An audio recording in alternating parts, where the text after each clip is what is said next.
In behalf of all the uniformed personnel of PNP, ano po ang gusto niyong mensahe ipaabot sa kanila?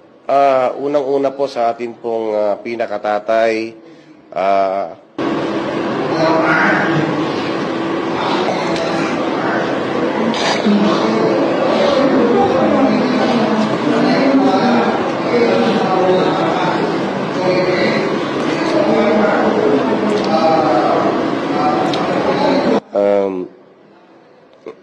maraming salamat po, Tay.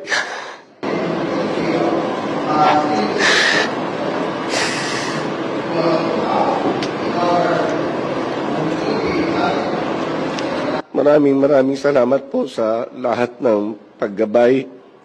Hindi niyo po kami pinabayaan. Lalo na po sa akin. So, lahat po ng kabutihan po ninyo will never be forgotten. Asahan po ninyo ng inyong kapulisan ay mananatiling naririto